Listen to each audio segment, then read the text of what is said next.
खालसा वाहिगुरू जी की फतेह।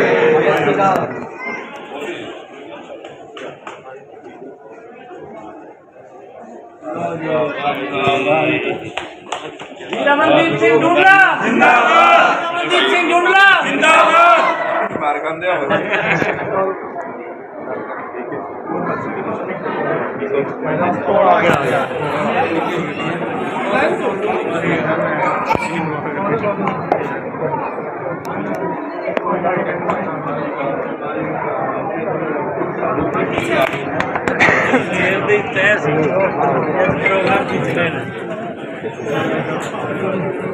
हेलो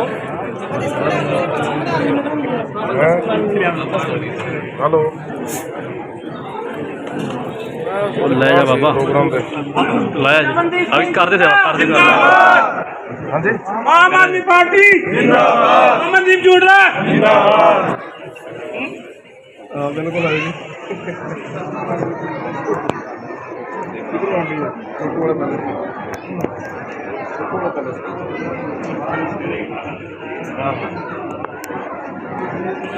आम आदमी पार्टी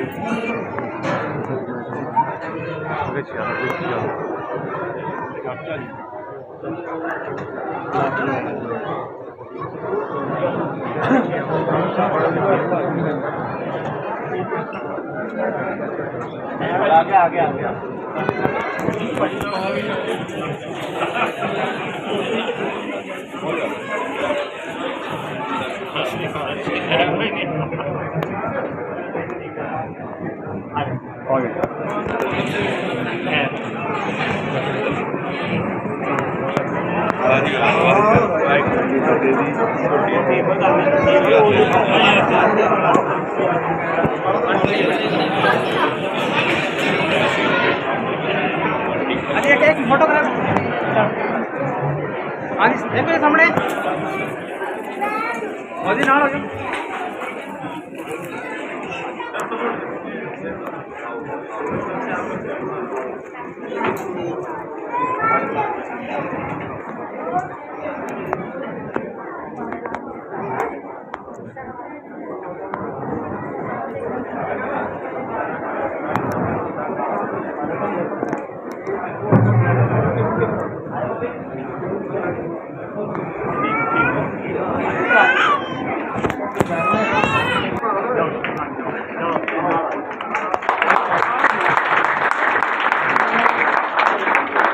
जो असम शहर के वासी विधो तो आए साढ़े मित्रगण साढ़े रिश्तेदार मैं आप सबका इतने आन से बहुत बहुत धन्यवाद करता और वेलकम करता।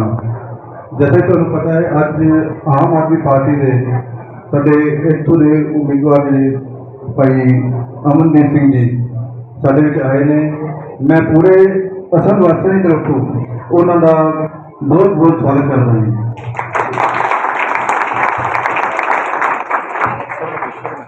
अज अमनदीप जी अपना बड़ा कीमती समय जो टाइम करके साढ़े आए ने ते हुण मैं सीताराम जी शर्मा जी को मैं रिक्वेस्ट करांगा भी दो शब्द कहने। मेरे बुजुर्गों और व्यापारी भाइयों, नौजवान साथी, माता और बहनों, प्यारे बच्चों, जो आपके बीच में भाई अमनदीप जी जुगड़ा पहुंचे हैं, ये केजरीवाल की 5 गारंटियां लेके आपके बीच में आए हैं। और ये आपका बच्चा पहली बार ऐसा हमारे हलके में नूर आया है कि इसको जहां भी जाता है, जिस भी गांव में जाता, जिस भी मोहल्ले में जाता, इतना प्यार और सत्कार मिलता है आज तक किसी ने नहीं मिला है। तो हम तो उनका धन्यवाद करते हैं केजरीवाल जी का, जो इतनी बड़ी राष्ट्रीय पार्टी का टिकट देकर 35-36 साल के युवा चेहरे को आपके में बीच में भेजा। आपका बच्चा है और आपका साथी है, हर व्यापारी के भाईचारे के दुख दर्द का साथी है, छत्ती बरादरी का भाई है। ये कोई एक वो नहीं है। हमने भी देखा इसके अंदर खाटू श्याम मंदिर में आता जाता रहता था, वहीं से इसे लगाव हो गया। तो इसका जैसे वाणी में मिठास है, एक माता सरस्वती की कृपा है ये। और इसमें एक जुनून था भाई मैं लोगों के बीच में जाऊं और उनकी कुछ सेवा कर सकूं। सेवा भावना से ये आपके बीच में आया है। मैं सभी से विनती करता हूं कि ये आम आदमी पार्टी है ना, आम जन की भलाई के लिए आई है। और हर पार्टी को हमने बार बार देख लिया, कभी किसी को, कभी किसी को, कभी किसी को, कभी किसी को। पहली बार ये चेहरा हमारे बीच में आया है, ऐसा चेहरा कभी नहीं आया, कभी नहीं आया। लेकिन हमने सभी जितने भी हैं, हमारे व्यापारी भाई हैं, माताएं बहनें हैं, दूर दराज से जिनके भी सुविधों से गुआने से जहाँ से भी रिश्तेदारी इधर असंध हल्के में पड़ती हो, मैं कहूँगा इस बार भाई का मतलब तन मन से सभी अमन बढ़ के हल्के में तो भाई को अपनी सेवा का मौका दो। आपके बीच में दिन रात 24 घंटे आपकी सेवा करेगा। ये इसके अंदर जुनून है कि मैं आया हूँ कुछ करके दिखाऊं। हमारे हल्के में किसी ने कुछ नहीं किया आज तक, ना कोई सड़क बनी है, ना कोई नाली बनी है, ना कोई मेडिकल बना है, ना कोई स्कूल शिक्षा बनी है। बनी हो तो बताओ। गामा डेरा रोड पर चले जाओ, सब्जी मंडी के या बीच में शहर, उन लोगों का रहना दुख रो यार। स्माइल इतनी आती निकलना बड़ा मुश्किल से है। ये कहते हमने इतने विकास कर दिए, तो आप अपने पूरे इधर चले जाओ, गड्डियां भी नहीं निकल सकती। सालवन में गए 2-3 गाड़ी बंदी पड़ी है और वहां बीजेपी वालों का बोर्ड लग रहा था सामने, तो देखा भाई ये विकास की जड़ी लग रही है। बोला ऐसा कोई गांव नहीं है, कोई सड़क नहीं है जहाँ बिना बरसात के भी नहीं निकला जाता। बरसात में तो वो निकलेगा जाता। मैं सभी से विनती करूंगा तो भाई का तन मन धन से साथ दो और पूरे दिन रात, ये 10 दिन है, 10 दिन में आपकी कामयाबी आपके हाथ में है। और इस बार इस भाई अमन को सारे डट कर सभी अमन बनकर और भारी मतों से भी जाओ और सभी समर्थन दो। हर बरादरी का समर्थन भाई को मिल रहा है, तो मैं अपने शहर वासियों से, सारे व्यापारी भाइयों से कहूंगा कि इस भाई का समर्थन करो और डट कर इसकी मदद करो। जय हिंद, जय भारत। और से बताएंगे, ध्यान से सुनना। वाहिगुरु जी का खालसा, श्री वाहिगुरु जी की फतेह। इत्थे आए मेरे बड़े बजुर्ग, साडियां मातावां भैणां, मेरे युवा साथी, नौजवान और नन्हे मुन्ने साडे बच्चे भी, सारिआं नूं मेरी प्यार भरी सत श्री अकाल, राम राम, नमस्कार। हिंदी चल जाएगी या पंजाबी चलना? सारा आ जाएगा ना समझ? मैनू तो दोवें सौखे लगदी ने। अज दे साडे प्रोग्राम दे जिहड़े मेन मुख साडे आशीर्वाद देण आए अपने छोटे भरा नूं, बेटे नूं, सरदार कुलवंत सिंह जी, सरदार स्वरूप सिंह जी, सरदार जगदीश सिंह जी, सरदार जसवंत सिंह जी, गुरचरण सिंह जी, महेंद्र सिंह जी, बलविंदर सिंह जी, रणजीत सिंह जी, गुलजार सिंह जी, जोनी वीर साडा आया है, हरीश जी माटा साहब का बहुत बहुत धन्यवाद करदा। इन्हां दे परिवार नाल मेरा काफ़ी लगाव है। रिंकू छाबड़ा जी, बिट्टू भी, चुग फैमिली, चुग साहब, हरजिंदर जी, चुग साहब की सारी फैमिली आई है, धन्यवाद है। सरदार सतनाम सिंह जी, खालसा मैडिकल हॉल, मैं सारिਆਂ ਦਾ तहे दिलों धन्यवाद करदा और नाल धन्यवाद करदा मेरे वीर पिंडर फैमिली सफीतो तो, इन्हां दा सारी फैमिली का धन्यवाद करदा। गुलाटी फैमिली जिहड़े मेरे परिवारिक ने, साडे वकील साहब, इन्हां तो बड़ा कुछ मैनूं सीखण नूं मिलिया है, इन्हां दा बहुत बहुत सत्कार करदा। और मेरे वकील साहब मेरे भरा, इन्हां ने मैनूं राजनीति शुरू करवाई सी। मैं डरदा हुंदा सा, मैं यार ये गलत पंगा ले लिया, ते इन्हां ने कहा नहीं नहीं भाजी असीं तुहाडे नाल आ। और अज इन्नी खुशी हुई, मैं सब तो वड्डा तुहाडा सब दा धन्नवाद करना चाहना कि अज दे दिन अपने इन्ने कीमती समय दे विचों शहर दे मेरे व्यापारी भरा जिन्हां कोल एक मिनट भी टाइम नहीं हुंदा, वो अज इस अपने बेटे वास्ते, भरा वास्ते समय कढ़ के आए ने। मैं पहला सिर झुका के ਤੁਹਾਨੂੰ ਧੰਨਵਾਦ करदा। और ਇਹਦੇ ਨਾਲ ਹੀ ਜੇ ਅਸੀਂ ਗੱਲ ਕਰੀਏ कि साडे शहर दे विच क्यों बदलाव होना चाहिए, कारण की है बदलाव का। असी 78 साल हो गए ने देश आजाद होए, 3 चीज़ां हर देश ने दित्तियां ने अपने, जिथे मर्जी चले जाओ, किसी भी कंट्री चले जाओ, शिक्षा टॉप क्लास की देता है कोई भी कंट्री। हॉस्पिटल की फैसिलिटी हर कंट्री देती है।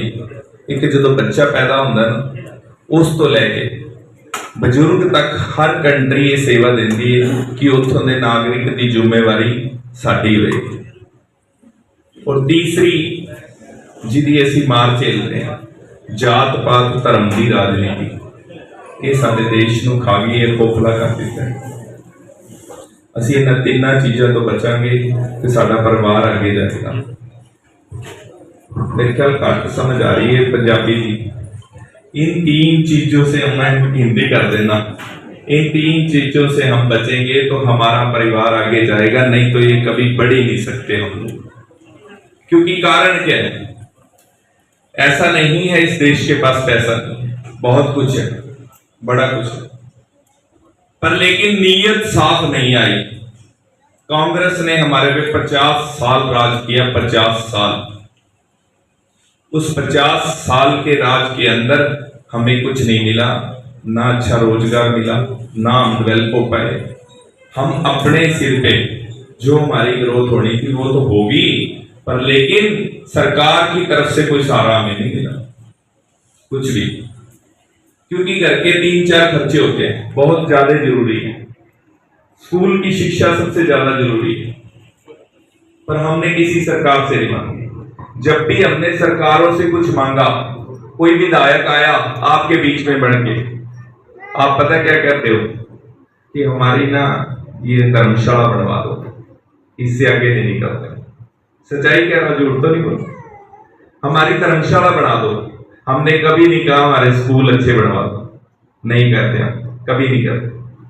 कभी नहीं कहेंगे शहर के अंदर हॉस्पिटल अच्छा बनाओ जी, वो भी हम कभी नहीं कहें। कारण है यहां पर अच्छी अच्छी फैमिलियां बैठी हैं, हमारे को कोई दिक्कत नहीं है, किसी को, मेरे भी परिवार को कोई दिक्कत नहीं। क्योंकि कारण क्या है, हम लोग पैसा कमा लेते हैं। हम पैसा कमा के, मेरे खुद का बेटा बीच में बैठा है, DPS में पढ़ता है, 3000 रुपये इसकी महीने की फीस है लगभग, और इसके साथ इसका मैन का खर्चा है। टोटल 1,20,000 रुपये मैं देता हूं इसका साल का, 1,20,000 रुपये एक साल का देता हूं, कोई फर्क नहीं पड़ता। उसके बावजूद स्कूल में पढ़ाई नहीं होते, 65,000 रुपये एक ट्यूशन के देने हैं। आप भी दे रहे हो, सभी दे रहे हैं।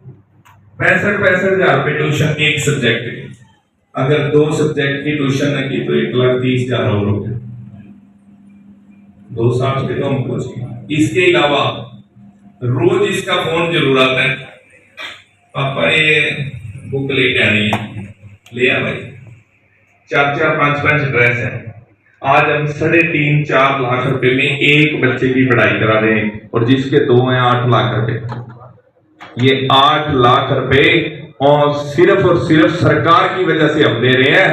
जबकि जब दिल्ली के अंदर आप सभी के रिश्तेदार रहते हैं, सबके हैं, क्योंकि आप शहर से बिलोंग करते हैं, और कोई व्यापारी भाई रह रहा है, कोई भी, आप जाओगे ना दिल्ली में, एक चीज सबसे अच्छी मिली वहां पर। ऐसा नहीं है प्राइवेट स्कूल बंद हो गए, पर सरकारी स्कूल इतने अच्छे हो गए, जो पैसे नहीं अफोर्ड कर सकते वो लोगों के बच्चों को पढ़ाई मिल गई।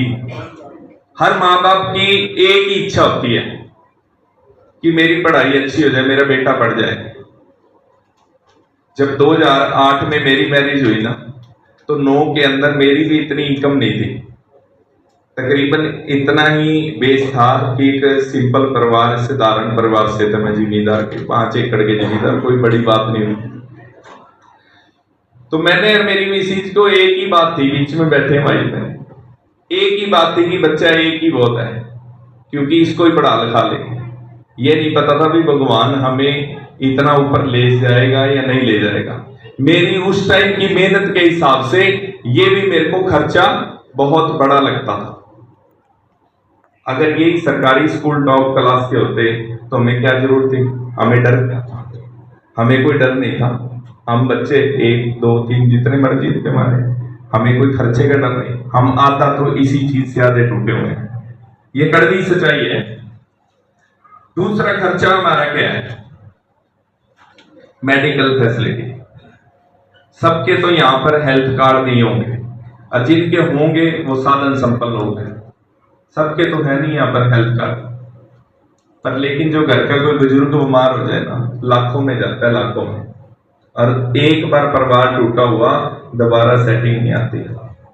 अगर एक छोटा दुकानदार भाई होगा मेरा, आज वो एक पैसे की उसका बजट का हिसाब है, बेचारा कभी कमेटी पाता है, कमेटी पाके कोई ब्याह शादी भुगता जाता है, कभी कोई कमेटी पाता है तो दुकान में सामान पड़ गया, कभी घाटा हो गया, कभी नफा हो गया।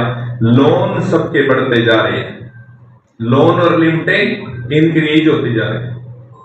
वैसे हमारे बीच में खुशी फैशन वाले में टीनू जी, इनको कोई दिक्कत नहीं है, इनका तो भगवान की कृपा चल रही है। तीनों जी कहाँ गए नहीं थे भी, तो इनको तो कोई दिक्कत नहीं है।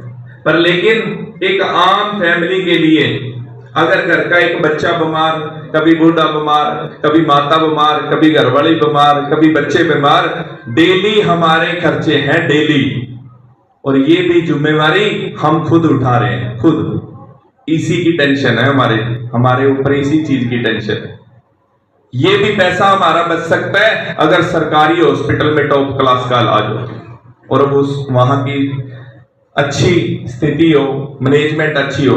अब हॉस्पिटल तो करनाल में A1 है, कल्पना चावला टॉप क्लास की बिल्डिंग है, बिल्डिंग इतनी अच्छी है कि अंदर जाए कमाल है। पर लेकिन एक ही चीज की कमी है, डॉक्टर की। डॉक्टर नहीं है। अब डॉक्टर कहां से आएंगे जब बच्चे पढ़ेंगे नहीं? डॉक्टर कहां से आएंगे? बच्चे तो आप जो विदेशों में जाने लग रहे हैं, आपके +2 करते हैं, कहते पापा आइलेट्स कर दे, चलो बाहर। यही है ना सच्चाई। ये हमारी लाइफ की एक कड़वा सच है। पर लेकिन एक बात आपको कहूंगा, हम लोग गुरुद्वारे मंदिर सारे जाते हैं, सारे भगवान को मानते हैं। हमारा 10 रुपए बचे ना हमें, तो हमारी कोशिश होती है भी 2-4 रुपए गुरु घर में लग जाए, दान पे लग जाए, गरीबों को दान कर दो। कई बार हम भंडारा लगा देते हैं कि भंडारा लगाया, सबसे पहले हम पता कहाँ जाते हैं? बस्ती वालों को बुलाओ यार, पुण्य लगेगा, कहते हैं ना। ये आम घरों की यही कोशिश है, मेरी भी यही है। पर लेकिन हमने कभी भी ये नहीं सोचा कि हम उनको कैसे दे पाए, असली उनको क्या चीज देनी चाहिए। हम तो साधन संपन्न हैं, पर लेकिन हम उनके लिए एक ऐसी सरकार भी तो चुन के दे सकते हैं जो उनको फायदा करा सके।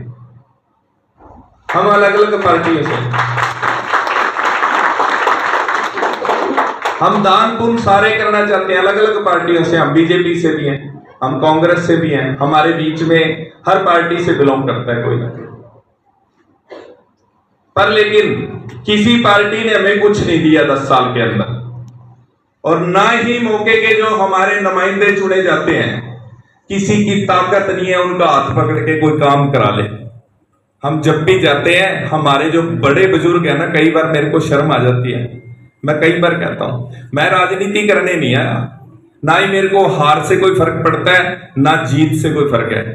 मैं आज भी गुरुद्वारे में सुबह गया था तो एक ही बात कह के आया था कि परमपिता परमात्मा अगर सच्ची नीयत होगी सेवा करने का जज्बा तब देना, नहीं तो मत देना, पेंडा छड़वा दे जैसे मर्जी इस गंदे काम से। और जिस दिन मैंने ये पार्टी ज्वाइन की थी, उस दिन भी मैं MP के साथ लड़के आया था। मैं है ना, सब सौदा चोरों का, हमने नहीं करनी है राजनीति, क्योंकि साधन संपन्न भगवान ने बड़ी मुश्किल दिया। मेरे साथ में व्यापार करने वाले, मेरा काम चलाने वाले, मेरे को इस बिजनेस में लाने वाले, वो भी बिंडर जी यहाँ बीच में है, इन्होंने मेरे को कहा हैचरी लगा ले, तो आज मेरे बच्चे भी और मैं भी साधन संपन्न है। पर लेकिन जब इस फील्ड में उतर गया, जब इस फील्ड में उतरा, हर आदमी की एक कोशिश होती है, आपकी भी एक कोशिश है, यार घर में पैसे है ना, बिजनेस अच्छा चल रहा है, हमने क्या लेना है, यही होती है ना। सबकी एक ही कोशिश है, हमने क्या लेना है, साधन संपन्न है, हमें क्या जरूरत है यार, अपने बच्चे को लेंगे शिमले घुमाएंगे, क्या फर्क पड़ता है। मैं भी ऐसा ही करता था, पर 3 साल हो गए, बच्चे भी नहीं दिखे मेरे को कहाँ है। ऐसा डीपली गया और उस घर तक गया, कसम खाता हूं ये अंतुलिशत है। कई बार मेरे आंसू नहीं रुकते थे, सारी रात नींद नहीं आती थी। ओंगद के अंदर एक घर में पहुंचा मैं, एक माँ आई बुजुर्ग, मेरा हाथ पकड़ के, बारिश हो रही थी बहुत जबरदस्त, गाड़ी के आगे आगे खड़ी हो गई। तो मैंने, रात को 8:30 बजे का टाइम था, मैं उतरा, मैं जी माता जी, बोली भाई मेरे घर चल, मैं बड़े दिन से तेरी इंतजार कर रही थी, एक घूंट पानी पी आइए। मैं चलो माता जी, मैं भी भीग गया, हम अंदर गली में चले गए।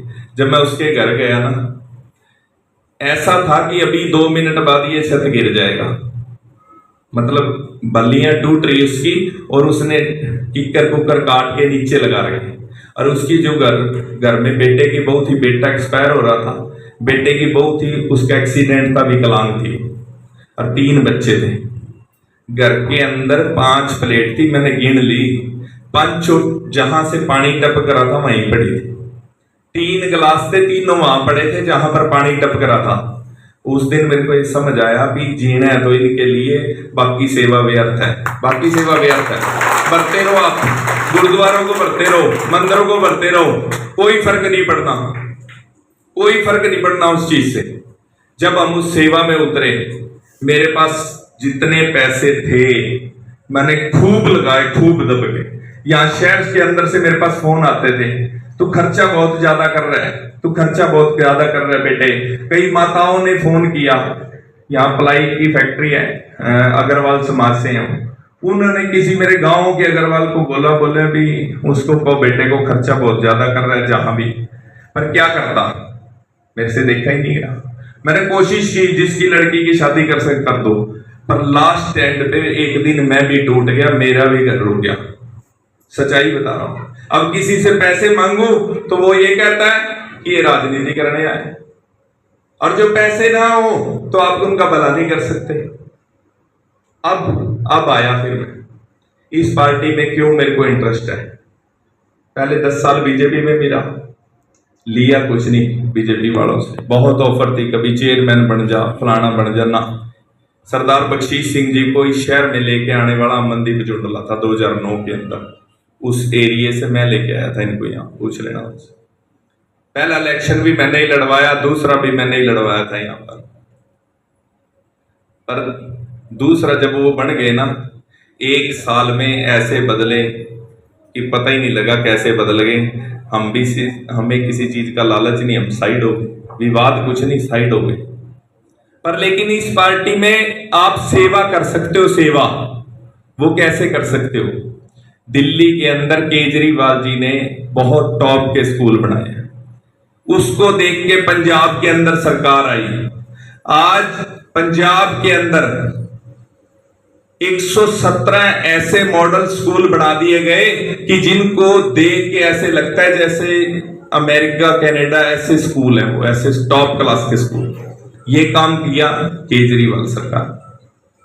देखो, हम ना पढ़े, गरीबों के बच्चों के लिए सरकारी वैनें लगा दी गई कि उनको लेके आओ और उनको शिक्षा दो। सबसे बड़ा दान है शिक्षा का दान। अगर आपने किसी एक गरीब का बच्चा पढ़ा दिया, कई जनों ने अपने शहर में यहाँ पर 5-5, 4-4 महीने ही अडॉप्ट करवा रखे हैं अच्छी फैमिलियों के से कि इन 3 बच्चों को पढ़ा दो आप, वो पढ़ा रहे हैं, उनका खर्चा दे रहे हैं। सबसे बड़ा दान है शिक्षा का दान देना। अब हम पैसे तो दे नहीं सकते, अब हम कैसे सेवा करेंगे? केजरीवाल ने बना दिए। अगर हम बात करें स्वास्थ्य की, दिल्ली के अंदर हर कॉलोनी के अंदर हॉस्पिटल है, हर कॉलोनी में, जिसके अंदर MRI मशीनें हैं, एक्सरे मशीनें हैं, ECG मशीनें हैं। 41 ऐसे टेस्ट हैं जो बिल्कुल फ्री होते हैं, बिल्कुल फ्री। और पंजाब में भी ऐसे ही 1200 गांव के अंदर बना दिए, 2 काम कर दिए। ये तो मानवता की सेवा होगी, ये तो राजनीति नहीं हो सकती, ये तो कोई स्टंट नहीं है। तीसरा, इस पार्टी में क्या खूबी थी? तीसरी खूबी थी कि हर घर को 600 यूनिट बिजली फ्री देता है, हर घर को 600 यूनिट बिजली। ये भी तीसरी इनकी खूबी थी। आज हमारे घर में तो 6 एसी हैं, हमारा तो 8,000 बिल आता है, मेरा खुद का 12-13,000 बिल आता है, हमें कोई परवाह नहीं। पर ध्यान करना, आपके समाज के अंदर ऐसे भी लोग होंगे जिनका पंखा चलाने का भी बिल नहीं करता, उनके पास बिल भरने की गुंजाइश नहीं है। अगर आप उनकी सच्ची सेवा कर सकते हो, पैसों से नहीं कर सकते तो एक वोट दान करके कर सकते हो, एक वोट दान कर सकते हो। अपने एक वोट से उनकी बिजली फ्री हो सकती है। अगर आप उनके बच्चों के लिए पैसे नहीं दे सकते हॉस्पिटल में जाने के लिए, उनके बुजुर्गों का इलाज नहीं करवा सकते, आज कैंसर जैसी इतनी बड़ी बड़ी बीमारियां हैं, परमात्मा ना करे किसी के घर में आ जाए तो बड़े से बड़ा घर ही ले जाता है और वो गरीब तो अपनी लाश लेके घूमते रहते हैं। अगर आप उनकी मदद कर सकते हो, पैसे से नहीं कर सकते तो एक वोट से कर सकते हो, उनके लिए अच्छे हॉस्पिटल बन सकते हैं, हॉस्पिटल बन सकते हैं। अगर आप उनकी मदद कर सकते हो, आपके बच्चे, आपके पास पैसा है, इंग्लिश स्कूलों में पढ़ सकते हैं।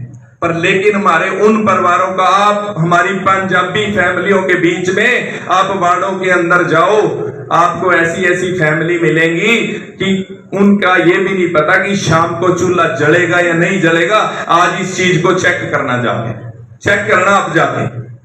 कोई भी नेता आएगा, कोई भी लीडर आएगा आपके बीच में, अपनी फैमिलियों को लेके आएगा, सबसे बड़ी कोठी में जाएगा, वहां का दरवाजा खड़काएगा और वहां कहेगा जी मैं वोट की अपील करने आया हूं। वो काजू बादाम भी खिलवा देंगे और चाय भी अच्छी पिलवा देंगे और जिंदाबाद करके चले जाएगा। उसको नहीं पता कि गरीबी क्या होती है, किसी लीडर को नहीं पता। जब वो ग्राउंड के बीच में आपके उस परिवार तक पहुंचेगा, उस हमारे परिवार तक पहुंचेगा जिसके घर में सिर्फ 10-12 हजार रुपए की इनकम है महीने की, वो 10-12 हजार रुपए में उसने सेटल कर रखा है कि हम कितने आपकी दुकानों पे लगे हुए हैं, कुछ लोग आपकी दुकानों पे लगे हुए हैं, उनकी फैमिलियों तक भी मैं पहुंच चुका हूं।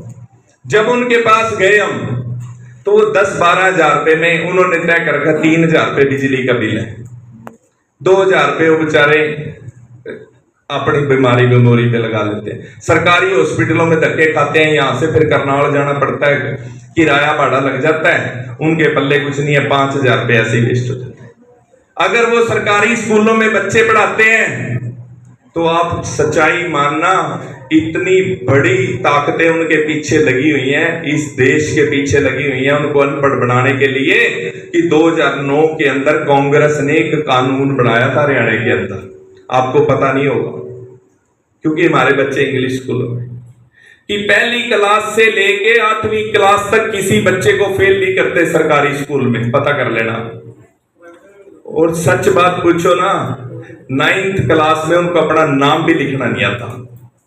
वो स्कूल थोड़ी है, वो तो दिहाड़ीदार बनाने के लिए ट्रेनिंग सेंटर चल रहे हैं, सरकार के ट्रेनिंग सेंटर। अगर ना रहेगा बांस, ना बजेगी बांसुरी, ना ये पढ़ेंगे, ना ये नौकरी मांगेंगे, कैसे आप अपने देश को बचा लोगे, कैसे सेवा कर लोगे? क्या जाति के जहर से कर लेंगे? क्या धर्म के जहर से कर लेंगे? क्या मंदिरों में जाके हमारा देश चल जाएगा? क्या गुरुद्वारों के बेस पे हमारा देश चल जाएगा? नहीं चलता। हम खोखले हो चुके हैं, खोखले। हमारे अपने बच्चों के लिए नौकरी नहीं है आज। हमारे अपने बच्चे, चाहे हम जमीन बेचे, चाहे हम अंगूठा लगाएं, चाहे कमेटी डालें, चाहे लोन करवाएं, हमें मजबूरी है बाहर भेजनी, या अपनी दुकान खोलनी है बाहर भेजनी। कोई बात नहीं, हमने तो सरवाइव कर लिया। हमारे बीच में हर साल 10 फैमिलियां, 5-7-10 फैमिलियां ऐसी हैं जो डाउन हो जाती हैं, धरती पे लग जाती हैं, धीरे धीरे वो गरीबी रेखा में आ जाते हैं। आप चेक करना, आप घर जाके मेरी माताएं बहनें भी चेक करना, आपकी कई सहेलियां ऐसी होंगी जो मुसीबत के बीच में होंगी। पिछले 2-3 साल से ऐसा होगा, उनको टेंशन में होगी। आपको ऐसे लगेगा, आप पूछोगे फोन करके कि तू हंसती खेलती क्यों नहीं, पर ना वो अंदर से बता सकती है, ना ही वो अपना कैसे अपना घर चलाए। बहुत परेशानी है और ये सारी परेशानी इस सिस्टम ने खराब कर रखी है। दे हर सरकार सकती है, हर सरकार दे सकती है, बीजेपी भी दे सकती थी, कांग्रेस भी दे सकती थी, पर लेकिन इनके अपने पेट ही नहीं भरते। ये चोरों को आगे लेके आते हैं, चोरों को। जिन्होंने चोरी करनी है और चले जाते हैं। अभी अभी मेरे को 5-7 दिन, अब तो पढ़े लिखे हैं, सबके हाथ में मोबाइल है और सबके हाथ में एंड्रॉयड फोन भी है, अच्छे फोन है। 4 दिन पहले एक कांग्रेस के उम्मीदवार ने बयान दिया था, सुना आपने वो बयान? सुना मेरी बहनों ने? सुना जी? एक बयान दिया, सुना भी देता हूं आपको, मेरा मोबाइल दे ली। उस बयान को सुन के ना शर्म आने लग जाती है कि हम इन लोगों को चुनने के लिए सोच रहे हैं। ये लोग हमारे बच्चों का भला कर सकते हैं, ये कैसे हमारे को आगे बढ़ा सकते हैं, ये उनकी मंशा से ही पता लगता है। मैं ये नहीं कह रहा कि कोई किसी की मंशा पे लगा रहा हूं, पर मैं उसी का आपको बयान सुनवा सकता हूं कि जो उन्होंने बोला, सुन लो।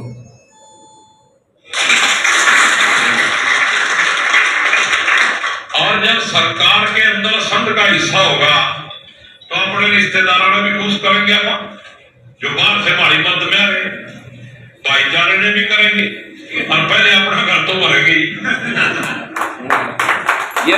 ये हमारे संत के भविष्य चुनेंगे ये लोग, ये हंसने की बात नहीं है। ये मेरी बहनों आपको सोचना पड़ेगा, ये हंसने की बात नहीं है। हम लोग हंस के टाल देंगे, पर जो नीचे वाली हमारे परिवार है ना, उनके लिए खतरनाक घातक लोग हैं, घातक। इनसे अपने देश को बचाना पड़ेगा आपको। मेरे को वोट दो ना दो कोई फर्क नहीं पड़ता, मैंने आपको पहले भी कहा। अब मजबूरी ये आ गई, मैं केजरीवाल जी के पास एक दिन भी नहीं गया टिकट मांगने, एक दिन भी। मैं और मेरी वाइफ एक ही बात करते थे, बेटा मेरा कहता था, पापा कौन से चक्कर में पड़ गए आप, कौन से चक्कर में पड़ गए?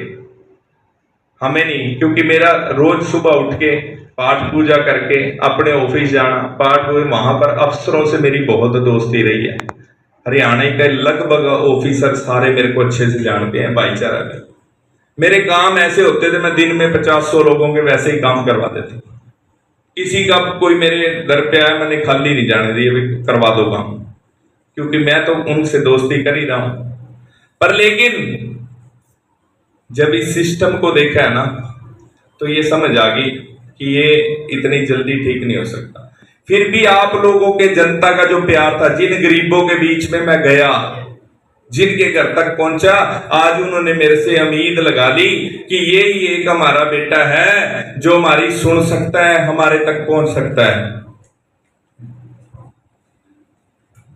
यही एक हमारा बेटा है जो हमारे तक पहुंच सकता है। इसलिए आपके आगे जोड़ी करने आ गया।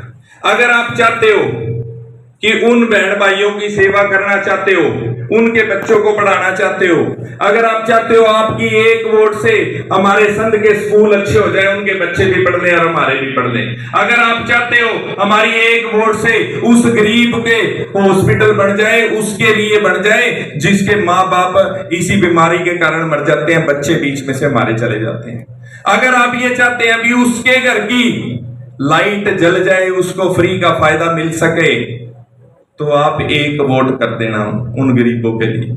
ये वोट भी दान है, आज के दिन ये वोट भी दान है। ये सिस्टम ने हमें खोखला कर दिया। अगर आज भी हम ना जागे तो दोबारा जाग नहीं सकते। हमारे पास तो घर में 3-3 कारें खड़ी हैं, हमारी घरवालियां तो हो सकता है ना भी कभी, हमारी माएं ना भी कभी बस पे बैठी हो, पर उन गरीब की जाके माँ बहन को पूछो, जब किराया खर्च के करनाल हॉस्पिटल दवाई लेने जाना हो ना, उनके लिए वो 100 रुपया भी मायने रखता है, बहुत ज्यादा मायने रखता है। आज ये इलेक्शन अपने लिए ना लड़ो, छोड़ दो एक बार उन गरीबों के लिए सोच लेना। अगर बस का किराया फ्री होता है तो हो सकता है वो हमारे को उतना ही पुण्य लग जाए जितना गुरुद्वारे मंदिर में लगता है।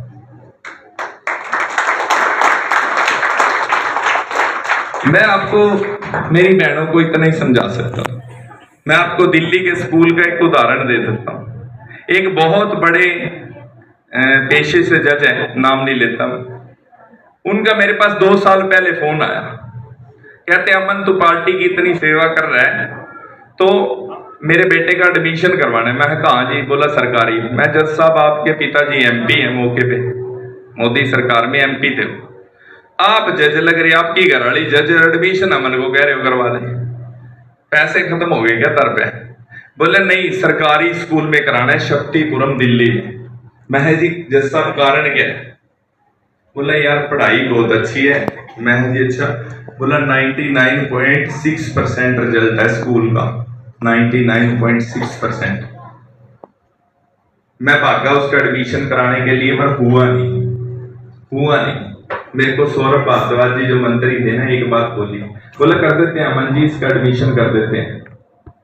बोला एक बच्चा की जिंदगी खराब भी तो कर रहे हो, किसी का तो काटेंगे ना, किसी का काट के इसका करेंगे सिफारिश से।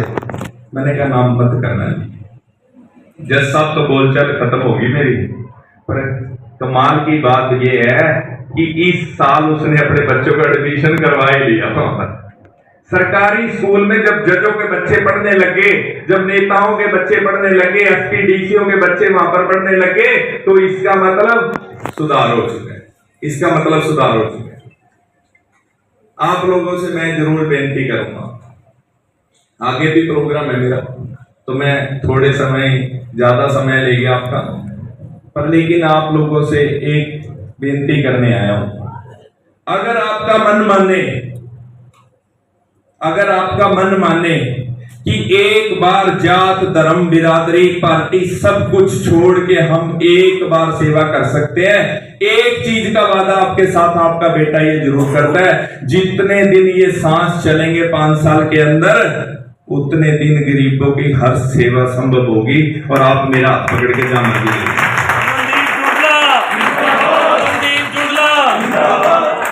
जिएंगे 5 सालों के लिए अपनी जिंदगी के दूंगा मैं। अगली बार शायद मैं भी ना हूं इलेक्शन में लड़ूं, क्योंकि मेरा इतना इंटरेस्ट नहीं, ये तो उनका इंटरेस्ट है कांग्रेस और भाजपा वालों का कि अब मेरी बारी, अब मेरे बेटे की बारी। 25 साल एक पार्टी ने टिकट दी सरदार बख्शी सिंह को, 25 साल भाजपा ने, जब 26वें साल में नहीं मिली तो गया कांग्रेस में, गया।